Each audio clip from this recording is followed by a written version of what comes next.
Migas, migues y migos, hoy vamos a platicar sobre el debate, pero el debate como tal. Según Wikipedia exactamente quería una definición muy precisa y dice: el debate es la discusión en la que dos o más personas opinan acerca de uno o varios temas y en la que cada uno expone sus ideas y defiende sus opiniones e intereses. Está clarísimo, ¿no? Más claro ni el agua. Bien, pues bueno, lo primero que se me vino a mí a la cabeza y que a muchos de nosotros cuando pensamos en un debate, bueno, pensamos en un formato específico de argumentación donde hay que tener la capacidad de poder demostrar que se tiene la razón y que uno es mejor que su oponente, por decirlo de alguna manera, ¿no? ¿Y esto cómo? Pues mediante pruebas, mediante objeciones, las pruebas que den pues certeza, validez, argumentos, las objeciones, bueno, pues que intenten mostrar los errores del oponente o de la contraparte, ¿no? Donde se intercambien las ideas, donde hay una investigación de los temas, hay que conocerlos plenamente. Para ir a debatir algo, tienes que conocerlo. No puedes llegar a discutir sin los números, sin los datos duros, en fin, ¿no? Hay que tener estrategias y no es una, son varias. Por ello, ellos llevan asesoría y llevan preparación previa a debates y a campañas y a todo esto, porque son estrategias para resolver o surgir en las argumentaciones, ¿no? Y con certeza, con claridad, en fin, todo lo que sean refutaciones y además en cierto tiempo, porque traes el relojito allá arriba de ti, que como lo pudimos muy bien en el debate primero, en el primero que hubo, pues fue una catástrofe el relojito, porque pues, no sé qué pasó, pero no era preciso, uno decía que tenía menos tiempo que el otro, y bueno, se quejaron arduamente del relojito, ¿verdad?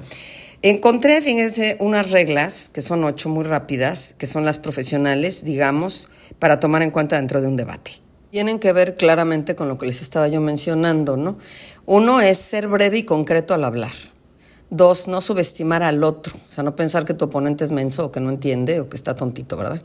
No hablar en exceso para así dejar intervenir a los demás, porque no es monólogo, es diálogo, ¿verdad? Bueno, en cierto momento, evitando la tendencia al monólogo y a la monotonía. Evitar los gritos para acallar al interlocutor, o sea, a tu oponente. Acompañar las críticas con propuestas. No puedes ir a hacer ahí un berrinche, ¿verdad? Tienes que argumentar con propuestas. Articular correctamente los sonidos. Fíjese qué importante también, porque hay que emplear un tono de voz adecuado a la situación concreta en cuanto a entonación, en cuanto al contenido del mensaje, cuando hay interrogación, cuando hay exclamación, los sonidos que indican el fin de un enunciado, pausas, todo eso tiene una lectura, que es, yo lo he platicado en algunas otras ocasiones, cuando tú lees noticias, pues lo vas leyendo, pero se leen los puntos, las comas, los espacios, el punto y aparte, todo eso se lee, pero aquí no estás leyendo. Así que aquí tú tienes que ser el autor, el articulador muy preciso de tu puntuación, dónde va, ¿no? No es lo mismo donde puntualices o donde subas la voz o entones de otra forma, es muy diferente, ¿no? No salir del tema planteado, no andar divagando. Y respetar el tiempo de preguntas de cada uno. Eso es así como las reglas para tener en cuenta dentro de un debate, así que dicen los expertos. En cuanto a los asesores, que les decía yo, esta preparación que tienen previa y que además comúnmente la deben de tener, de vocalización, de uso de la voz. Miren, yo de verdad lo digo, hubo un anuncio que recuerdo muy, muy claramente, que ahorita ya no está al aire, donde a la candidata, a una de ellas, para no decir quién, es muy claro, se le iba la voz de una manera, pero se le iba a la hora de gritar, ¿no? De hablar como presidente y voy a hacer, y se quedaba muda. ¿Por qué? Porque un buen doctor que se dedican a la voz, un foniatra, te enseña a hablar con el estómago, habemos gente que hablamos con la garganta, yo hablo con la garganta, lo cual no es bueno, o puedes hablar con el tórax, o puedes hablar con el estómago, como lo hacen los cantantes, si no se quedarían mudos cada vez que cantan. Entonces, bueno, sí hay maneras de tratar de bajar la voz para no estar hablando con la garganta y que no te quedes mudo, como a mí me pasa si empiezo a gritar donde hay mucho ruido, ¿verdad? Yo ahora sí que no pude aprender fácilmente todo, y tomé las clases, la verdad, pero es difícil, ¿eh? Son temas de ejercicios de respiración con la pancita, digamos, ¿no? Bueno, pero imagínense un político que va a estar hablando así, y gritando, y en un foro, y miles de gente, así. pues bueno, la candidata se oía literalmente que se estaba quedando muda. Y eso obviamente te debilita. No nomás la garganta, sino te debilita la imagen. Entonces, todo esto es importantísimo, ¿no? Bueno, otra cosa que dicen los expertos, una argumentación insuficiente es considerada una mentira. Fíjense, la falta de argumento, por eso también siempre he pensado que el que gana en un juicio es el que tiene mejores argumentos, ¿no? Y bueno, y en este país dinero, lamentablemente, pero gana el que tiene la mejor argumentación. Y en las discusiones en general se ganan con argumentos, no con rabietas, ni con gritos, levantando la voz, ni con enojarnos y largarnos, sino con argumentación. Porque ¿cómo puedes llegar a una... pues a tratar de poner arriba de la mesa algo que para ti es una verdad? Pues argumentando y argumentando coherentemente, ¿verdad? Para un buen debate también dice, hay que ser hábil, sin duda hay que tener habilidad, y refuerza la autoestima, la seguridad, la expresión verbal y corporal, la confianza en uno mismo. Por eso usan en los colegios también para los niños debates sobre ciertos temas, obviamente pues con otros matices, no en pleito, ¿no? Que aquí tampoco debiese serlo, pero es muy difícil que te digan en tu cara mentiroso o ratero y que no te enganches, pero no hay que hacerlo, ¿no? Pero hay que argumentar para defenderte, no es que lo ignores y aquí yo no oí nada, ¿verdad? Bueno, es un medio muy importante para alcanzar fíjense lo que dice aquí, la pluralización de las ideas. De ahí el interés colectivo para una elección y un debate, ¿verdad? Es un medio muy importante para alcanzar la pluralización de las ideas, que tu idea se vuelva plural, que le llegue a más gente, que convenza más, ¿no? Es un medio expositivo e informático, claramente. Hay que estructurar muy bien las ideas. Se ejercita también el razonamiento y el pensamiento crítico. Las respuestas deben de ser rápidas y adecuadas, tener una expresión oral efectiva, lo que ya habíamos mencionado. Y bueno, pues es polémico y es controvertido, sí, siempre un debate será esto, sobre todo un debate político, porque, bueno, pues nada más hay que saberlo. Por eso hay dichos que dicen de religión, de política y de... no sé qué más no se habla, porque es una discutidera, ¿no? La política, pues las preferencias, nada más lo vemos hoy, todo el mundo acaba discutiendo. De religión, bueno, los teólogos han dividido incluso sociedades por las explicaciones que dan a la religión, ¿no? La ciencia, a ver, ¿a quién no le tocó con el COVID, no? Quien decía que era inventado, quien decía que no lo era, que decía que la vacuna sí, que la vacuna no, que el tapabocas sí, que el tapabocas, o sea, generaba controversia. Los deportes, que si le vas a América o si le vas a los Pumas, ¿no? La energía nuclear. Y para mí hoy yo agregaría la inteligencia artificial. Bueno, ahora, ¿cuáles son los cambios para el nuevo debate? A ver, se le preguntó a Carla Humphrey, quien es la consejera presidenta del INE, y ella dijo que básicamente los cambios eran sustancialmente en la escaleta. Miren, la escaleta, todos los que hacemos televisión, hacemos una escaleta. O puedes hacer un programa de radio o un canal de lo que sea YouTube y haces una escaleta. No es otra cosa más que un papel donde aparece qué temas vas a destacar, hablar, en qué orden y cuánto tiempo le vas a dar a cada cosa. Eso es básicamente una escaleta. Entonces cambiaron el orden, cambiaron los tiempos, eso es lo que quiere decir la consejera presidenta. Bueno, decíamos, tanto Xóchitl como Claudia se quejaron que no tuvieron el tiempo para presentar sus propuestas en el primer debate y efectivamente había una tensión adicional mediática que no tiene que ver con la discusión o con los objetivos propios del debate, sino con el formato, ¿no? Es que 30, 19, 18, 17, 10, 9, 8, ¿cómo te concentras? Es de verdad complejo. Son tiempos muy cortitos. Hay ejercicios que se pueden hacer, que ustedes se pueden divertir mucho, tratando yo diría que hay que tener una capacidad de abstracción. Y esa es una cosa maravillosa que pueden desarrollar y además seguir jugando con ella. Luego podemos poner algunos ejercicios por ahí. Pero la capacidad de abstraer lo más importante y lo más puntual en una discusión, en una argumentación. Porque no te va a dar tiempo para decir todo lo que quieres decir. Entonces tienes que abstraer. Puedes leer un texto y, por ejemplo, decir, a ver, dime en 5 líneas qué es lo más importante que leíste de esas 10 cuartillas, de esas 3 cuartillas. Y pueden jugar con sus hijos y ver, oye, no, pero no dijiste que al final la abuelita se muere. Y eso es un tema importante en la historia, ¿saben? Para aprender a abstraer lo importante, lo que no te puedes perder. Que igual sucede en una cita de trabajo, en una entrevista de trabajo. Hay gente que no te da más que 5 minutos de su tiempo y di que ya te los dio. Entonces tienes que hablar y hablar y hablar, pero no a lo güey, ¿verdad? Sino con cierto orden mental.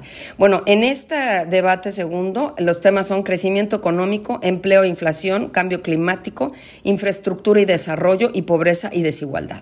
Me parece que son miles de temas, eso es parte del problema, yo creo. Claro que es multitemático el tema de gobernar un país, pero Para los tiempos me parece increíble esto, me parece muy complicado, muy. Pero bueno, por el otro lado, los moderadores en van a ser Adriana Pérez Cañedo, que siempre aparece como una persona muy neutral, Alejandro Cacho también. A mí los anteriores me parece que hicieron un gran desempeño, tanto Manuel López San Martín, que lo conozco perfecto, que es muy capaz, y Denise Merker, bueno, pues que no se diga, es una mujer sobrada en lo que sabe hacer, ¿no?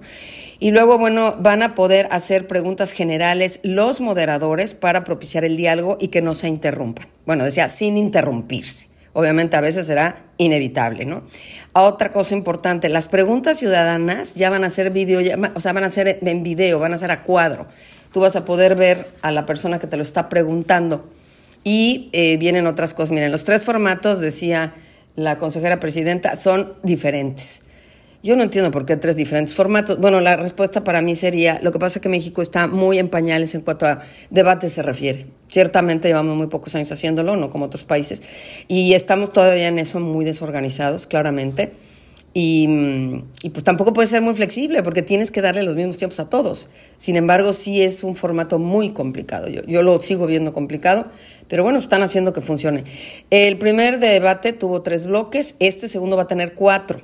Cada uno va a haber 1 minuto de introducción para cada tema y cada candidato va a tener ese tiempo para sus propuestas, ¿no? Después la pregunta a la ciudadanía va a ser la misma para los 3, cosa que me parece perfecta porque esto de que te tocaba una más compleja que la otra, esto también daba a pensar mal, ¿no? Aunque lo hicieran de Tin Marín de Dopingüe, pero al final unas preguntas eran más complejas de contestar que la otra o más largas de contestar que las otras, ¿no?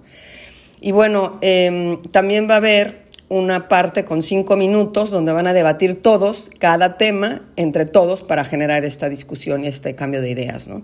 Y así sucesivamente los 4 bloques. Es decir, al final va a haber 1 minuto también para dar mensajes finales, 1 minuto para cada candidato. Es decir, lo que se está agregando, básicamente, para entenderlo corto y fácil, sería 1 minuto de introducción, o primero serían 30 segundos de presentación, luego 1 minuto de introducción para cada tema, 8 preguntas ciudadanas, que van a venir 2 en cada bloque, y 5 minutos de debate en cada bloque, entre todos. Suena mejor, la verdad, ¿no? Y así, bueno, pues el INE aceptó modificar esta escaleta que les decía que no es otra cosa más que los contenidos, el orden y los tiempos, ¿no? Va a ser, como sabemos, este próximo domingo, 28 de abril. Después, bueno, en cualquier canal yo les recomiendo vean diferentes alternativas de noticieros para que no se queden con la idea de ciertos periodistas. Vean varios. Yo le estoy cambie para ver qué opinaron los periodistas. Sin embargo, la opinión única y valiosa es la suya. La que ustedes... Miren, los especialistas dicen que los debates no sirven para convencer a nadie y que no cambian el voto. Pero como también se dice sobre las estadísticas han demostrado últimamente que en mucho no le atinan, ni los expertos estadistas, porque entran demasiados factores.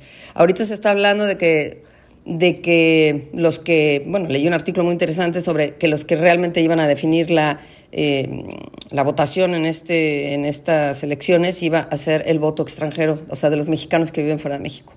¿Quién sabe? Pero es un factor interesante, importante. Es muchísima gente la que está allá y puede votar, ¿no? En fin, es multifactorial, la verdad. Y bueno, pues en los debates nada es fortuito. Si ustedes recuerdan el pasado, cómo iban vestidos las candidatas, yo creo que ambas se veían sobrias, ambas se veían de buen gusto. Yo llamaría que las dos estaban vestidas de buen gusto, sin rayar en lo súper elegante, pero se veían bien elegantes. Los colores son importantísimos también. La candidata Claudia iba en rojo, la candidata Xochitl iba en blanco. Ambos colores también tienen una interpretación y tienen un mensaje en sí mismos. Y esto de que Mayra no llevaba corbata, pues también era de adrede, no crean que se le olvidó en la camioneta, ¿verdad? Sino, pues yo me imagino que quería hacerse pues más accesible, más llegarle a los jóvenes sin esta cosa de la corbata. A mí, pues creo que era un evento para traer corbata, tengas la edad que tengas, pero bueno, así lo decidieron. Y bueno, pues ya las fallas técnicas que ya las mencionamos. Y bueno, pues ahora el debate no va a ser en el INE, que tuvo también ahí un grado de dificultad, lo van a hacer en los estudios Churubusco, que viene mucho más ad hoc, que es un lugar específicamente hecho por su propia naturaleza para filmar, para grabar, etcétera. No van a tener que hacer tanta cosa.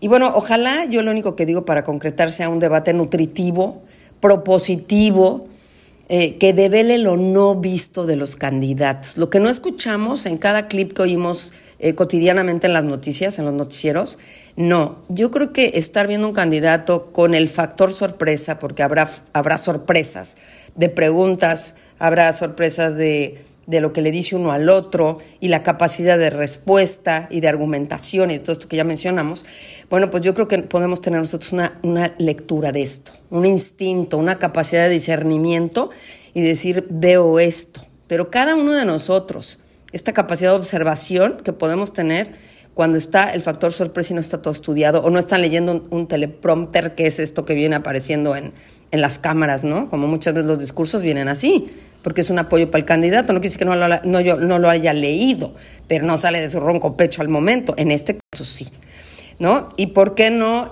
Pues sí poder cambiar de opinión en un momento dado, ¿por qué no, no? Así que, pues yo creo que tampoco debe ser irrespetuoso en ningún momento, aunque es difícil, insisto, si te dicen en tu cara que eres un ratero y un mentiroso, pues a mí me llamó mucho la atención, después de que se subió de tono el primer debate, cómo al final las candidatas se despiden de beso. A mí me pareció innecesario, yo lo alcancé a ver porque me quise fijar, y se dan beso. Y después de que te digo ratero y tú me dices mentirosa, pues yo lo último que te haría es un beso, ¿no? Yo te diría buenas noches y me iría. Pero bueno, pues no sé si les dijeron ambas asesores de campaña, tú te despides de beso como si no te hubiera dolido la muela y el callo. La verdad no lo comparto, yo creo que son seres humanos y tienen el derecho a molestarse, más no a faltarse al respeto. Hasta aquí mi comentario, espero el tuyo. Si te gustó, dale like, compártelo y aquí estamos para más. Claudia comparte contigo.